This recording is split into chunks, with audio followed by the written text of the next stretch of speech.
Bandai and Gundam. Bandai is a lot more than just a kit model company, which is the focus of this channel. So I'll give a background on the company and then talk about their model product line, but I've had a lot of requests for Gundam, so I'll talk about that also. In 1947, Naoharu Yamashina worked for his brother-in-law, a textile wholesaler. But the textile market was in decline in post-war Japan, so Yamashina realized that there was better potential in the toy industry. He convinced his brother-in-law to allocate a portion of the company's activities towards distributing and eventually making toys. Yamashina turned that toy distribution side of the company into an empire, and in July of 1950 he took full control of the toy distribution part of the business. He broke off on his own and renamed it Bandai. In its first year, Bandai produced its first internal game, the Rhythm Ball. It also made its first metallic toy called the B-26, which I guess was supposed to be one of these B-26s, but hey, it was a kid's toy. The same year was when Bandai began exporting toys. As the company expanded, it increased its exports, partly by building a new warehouse and by watching the quality control and creating a research and development department for new toys. By this point, they were doing so much business, they had to develop their own transport division. In 1955, Bandai founded a manufacturing subsidiary called Waroku Works. This is when the first company logo was created, using the company's initials BC for Bandai Company. At the end of the year, Bandai launched its first product that was issued with a guarantee, a mini replica of the Toyopet Crown car. In 1958, Bandai introduced its first television commercials and started using the new red box logo, their slogan being, "The red box means a BC guaranteed toy." In the middle of the following year, the company launched a lineup of mini toys representing cars from all over the world, dubbed as Cars of the World. In the 1960s, Bandai changed their name to just Bandai, and it had expanded its international export sales. It also created a new subsidiary in New York called Bandai Overseas Supply, and started Bandai's racing car set, which first appeared in 1962 and became a huge success. In 1963, Bandai broke off the transportation service from the company and made it its own subsidiary, not surprisingly called Bandai Transport. Bandai also launched the toy Astro Boy, based on the character of the animated series. It was the first time Bandai had created a toy based on an existing hero character. Bandai continued to expand in the 1970s, not only by exporting toys from Japan, but also importing toys to Japan. It created Tonka Japan in 1970 and imported the American Tonka toy brand. In 1971, Bandai began another subsidiary, this one called Poppy. Poppy specialized in manufacturing of toy characters. It was never their most profitable range, but it still represented growth. In kit models, Bandai managed to dominate a niche in 1/48 scale armor models. Since 135 and 132nd were the main scales, Bandai had a good chunk of the market to themselves. They made 132nd and 124 scale kits, but 148 scale seemed to be their focus.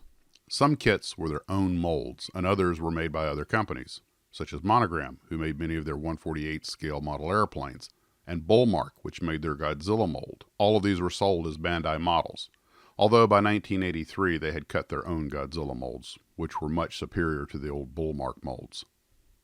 Bandai America Incorporated was established as a local United States sales and marketing operation in 1978. In the 1980s, Bandai introduced a toy line called Space Warp. These were build-it-yourself rolling ball roller coasters. In May of 1980, Makoto Yamashina, son of the founder, became the president of Bandai. Naoharu Yamashina became the chairman of the board. By this time, if you've watched many of my videos on Japanese model companies, you may have noticed a strong tendency in Japan to keep the corporate leadership within the family. This seems to be a common thread amongst the longer-lasting companies such as Tamiya, Aoshima, and Bandai. Upon taking his new position, Makoto Yamashina completely changed the aging staff of Bandai and replaced it with younger employees, with the intent of not only bringing in new ideas, but also revisiting the overall strategy of the group. The new president took a different commercial approach by selling directly to retailers instead of wholesalers.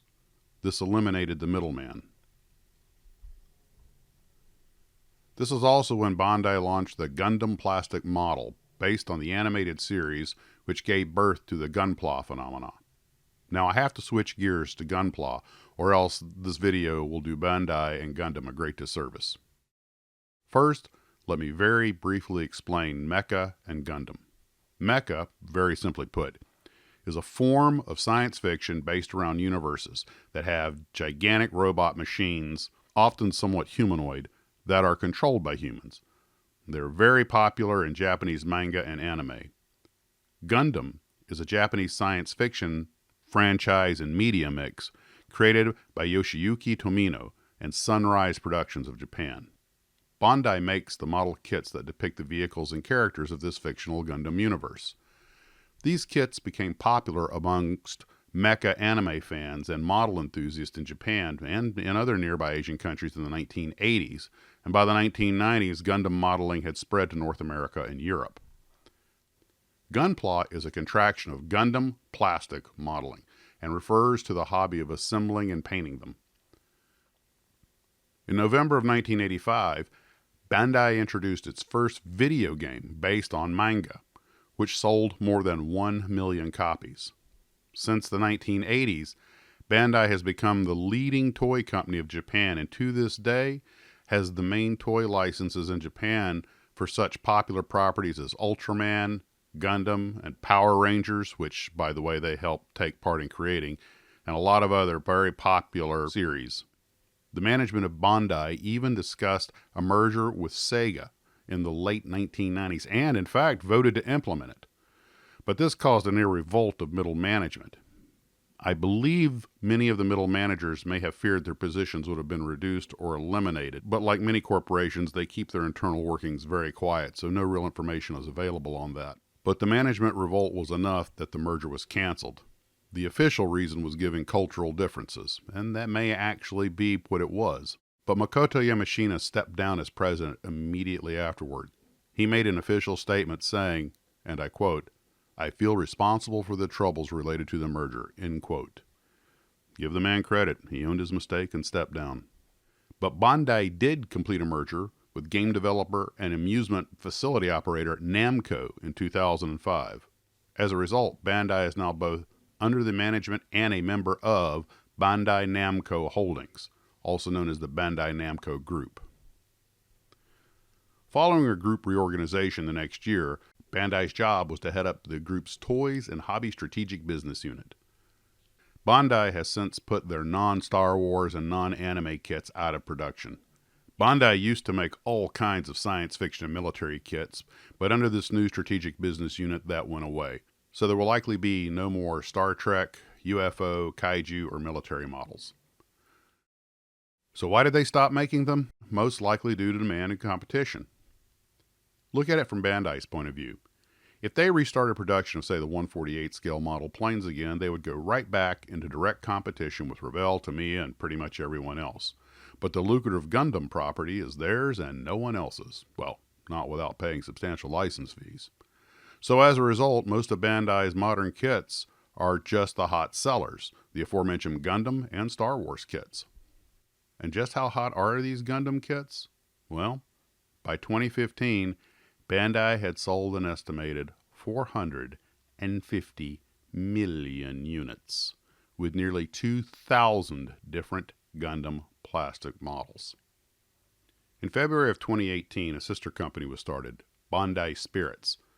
The following April, the division of Bandai that dealt with products for adult customers, such as figures and plastic model kits, were transferred to Bandai Spirits. So kit models only make up a small portion of Bandai's product line, and Gundam makes up most of that. Bandai has too many products and branches to get into.